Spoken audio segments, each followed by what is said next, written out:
മിശിഹായിൽ അനുഗ്രഹീതരായവരെ, ദിവികാരുണ്യ ഈശോ ഈ ദിവസം നിങ്ങളെയും നിങ്ങളുടെ കുടുംബങ്ങളെയും നിങ്ങളുടെ എല്ലാ അധ്വാനങ്ങളെയും പ്രയത്നങ്ങളെയും കർത്താവ് ആശീർവദിക്കട്ടെ എന്ന് പ്രത്യേകമായിട്ട് പ്രാർത്ഥിക്കുന്നു. നിങ്ങളുടെ ജീവിതത്തിലേക്ക് ദൈവത്തിൻ്റെ കൃപയൊഴുകട്ടെ.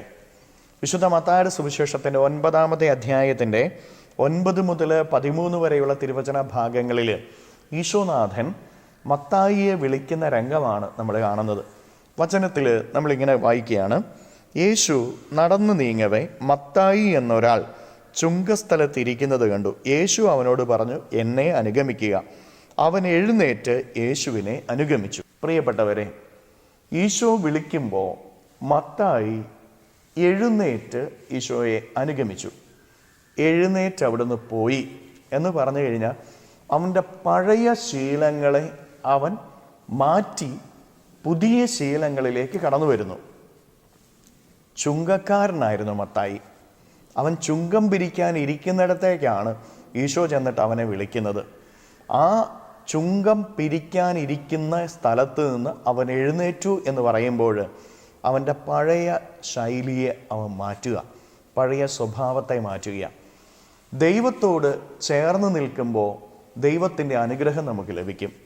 ദൈവത്തോട് ചേർന്ന് നിൽക്കുമ്പോഴേ ദൈവത്തിൻ്റെ അനുഗ്രഹം നമുക്ക് ലഭിക്കുകയുള്ളൂ. ദൈവത്തോട് ചേർന്ന് നിൽക്കണമെങ്കിൽ നമ്മുടെ പഴയ ശീലങ്ങളെ മാറ്റാനായിട്ട് നമുക്ക് സാധിക്കണമെന്ന് ഈശോനാഥൻ ഈ തിരുവചനത്തിലൂടെ വ്യക്തമായിട്ട് നമ്മെ ഓരോരുത്തരെയും പഠിപ്പിക്കുന്നു. നമ്മുടെ പഴയ ശീലങ്ങളിൽ നിന്നുള്ള ഒരു മാറ്റം നമ്മുടെ ജീവിതത്തിൽ ഉണ്ടാകണം. പ്രിയപ്പെട്ടവരെ, നിന്റെ ജീവിതത്തിൽ, നിന്റെ കുടുംബത്തിൽ, നിന്റെ അധ്വാനങ്ങളിൽ ദൈവാനുഗ്രഹം നീ ആഗ്രഹിക്കുന്നുണ്ടോ? ദൈവത്തിൻ്റെ ഇടപെടൽ നീ പ്രതീക്ഷിക്കുന്നുണ്ടോ? എങ്കിൽ നിന്റെ പഴയ ശീലങ്ങളെ മാറ്റാനായിട്ട് നിനക്ക് സാധിക്കണം. നിന്റെ പഴയ സ്വഭാവത്തെ മാറ്റാനായിട്ട് സാധിക്കണം. നിന്റെ പഴയ ശീലങ്ങൾ ഏതൊക്കെയാണ് എന്ന് പരിശോധിക്കുക.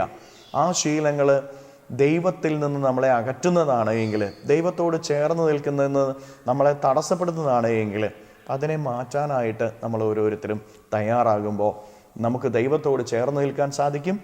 ദൈവം നമ്മളെ അനുഗ്രഹിക്കുകയും ചെയ്യും. വീണ്ടും സുവിശേഷത്തിലെ നമ്മൾ കടന്നു വരുമ്പോൾ നമ്മൾ കാണുന്ന കാര്യം, ഈശോ അവനോട് ചേർന്ന് അവൻ്റെ ഭവനത്തിൽ ഭക്ഷണം കഴിക്കാനായിട്ട് ഇരിക്കുകയാണ്. അപ്പോൾ ചുങ്കക്കാരും പാപികളും അങ്ങനെ പലരും അവൻ്റെ കൂടെ ഭക്ഷണത്തിനിരിക്കുമ്പോൾ ഫരിസേയർ ഇത് കണ്ട് വിമർശിക്കുകയാണ്. പ്രിയപ്പെട്ടവരെ, പാപികളും ചുങ്കക്കാരുമൊക്കെ അവൻ്റെ അരികിലേക്ക് കടന്നു വരുമ്പോൾ അവന് അവരുടെ കൂടെ ഇരിക്കുന്ന അവസ്ഥയാണ് നമ്മൾ കാണുന്നത്. അവൻ ആരെയും വിധിക്കുന്നില്ല, കൂടെ ഇരിക്കുക. നിന്റെ ജീവിതത്തിൽ എന്തൊക്കെ കുറവുകളുണ്ട് എങ്കിലും, നിന്റെ ജീവിതത്തിൽ എന്തൊക്കെ ബലഹീനതകളുണ്ട് എങ്കിലും ദൈവം നിന്നെ വിധിക്കുന്നില്ല, നിന്റെ കൂടെ ഇരിക്കാനായിട്ട് ആഗ്രഹിക്കുന്നു. പ്രിയപ്പെട്ട ദൈവമക്കളെ, ഇത് നമ്മുടെ ഓരോരുത്തരുടെ ഹൃദയത്തിൽ നമ്മൾ സൂക്ഷിക്കണം. ഒരു പക്ഷേ നീ പാപിയാണ്, നീ മോശക്കാരനാണ്, കൊള്ളില്ലാത്തവനാണ് എന്ന് പറഞ്ഞുകൊണ്ട് പലരും നിന്നെ മാറ്റി നിർത്തുന്നുണ്ടാവാം. പക്ഷേ ഈശോ നിന്റെ കൂടെ ഇരിക്കാൻ ആഗ്രഹിക്കുന്നവനാണ്. നീ കൊള്ളില്ല എന്ന് പറഞ്ഞ് ആരൊക്കെ മാറ്റി നിർത്തിയാലും നിന്റെ ദൈവം നിന്റെ കൂടെ ഇരിക്കാൻ ആഗ്രഹിക്കുന്നു. പക്ഷേ നിന്റെ പഴയതിനെ നീ മാറ്റാനായിട്ട് തയ്യാറാവുക. നിന്റെ കൂടെ ഇരിക്കാൻ അവിടെ നിന്ന് ആഗ്രഹിക്കുന്നുണ്ട്. കൂടെ ഇരിക്കാനുള്ള യോഗ്യത നിനക്ക് ലഭിക്കുന്നത് നിന്റെ പഴയതിനെ നീ മാറ്റുമ്പോഴാണ്. ദൈവം നിന്നെ ഒരിക്കലും മാറ്റി നിർത്തുന്നില്ല.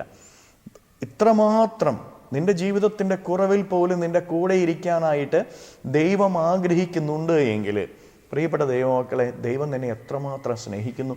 ഇത്രയും സ്നേഹിക്കുന്ന ആ ദൈവത്തിന് മുമ്പിൽ ഇനിയും എന്തിനാണ് പഴയ ശീലങ്ങളുമായിട്ട് നടക്കുന്നത്? പഴയ ശീലങ്ങളെ മാറ്റുക.